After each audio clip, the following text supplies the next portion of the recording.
أماكن كتير ممكن تكون مهجورة ومناطق سكنية وشوارع زي اللي في الصورة، وعلشان تتحول لعمران والناس تحس بفرق لازم من البداية تتخطط كويس. ولأن التغيير لازم يبدأ من الأرض فلازم يتعمل لها شبكة طرق محترمة توصل لكل مكان فيها.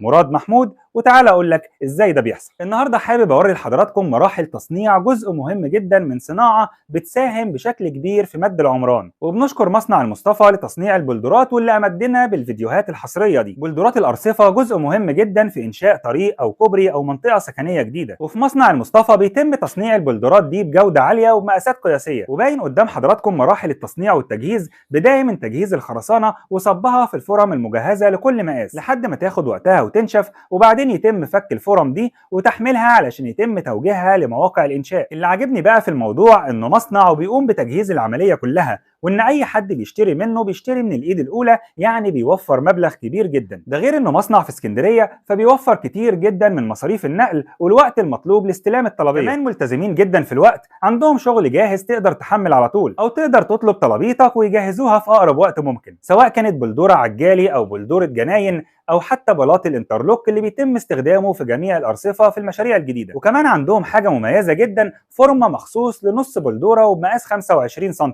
ودي بتنفع في بيتم استخدامها في الدورانات وفي الكيرفات، يعني بنعمل صينية في وسط شارع أو بنعمل كيرف في ناصية رصيف، بيكون الشكل النهائي والجمالي كويس جدا، بدل ما يتم كسر بلدورة كاملة بمطرقة وبعدين يرجع ترميمها بأسمنت، لأنه عمره ما هيعرف يرجعها لشكل زواياها قبل ما يتم الكسر. عدد كبير من المشروعات اللي بيتم تنفيذها كل يوم حوالينا في اسكندريه، ده غير المناطق السكنيه الجديده اللي بيتم انشائها، لقيت من المهم جدا اني اعرض خدمات مصنع ممكن يساهم ويساعد في عمليه التنميه والعمران دي. ممكن يبان ان اللي هيستفاد بشكل اساسي شركات المقاولات، لكن بشوف ان اي حد ممكن يستفاد من وجود مصنع زي ده في اسكندريه، وده لانه ممكن ينفعك سواء بتبني بيتك او بتجهز شاليه او فيلا، سواء للسكن او شاليهات مصيفيه في الساحل الشمالي او في اي مكان. ده انت كمان لو هترمم الرصيف اللي قدام عمارتك اكيد برضه هتستفاد، وخصوصا لانه بيقدم اسعار مميزه جدا وجوده عاليه ووقت اسرع في التسليم، فهتقدر تجمل المكان اللي انت عايش فيه ومش هتدفع كتير. كمان خدمه نقل وتوصيل وتركيب، يعني بتستلم الشغل جاهز. هسيب لكم ارقام التليفونات علشان لو هتستعلموا عن اي حاجه،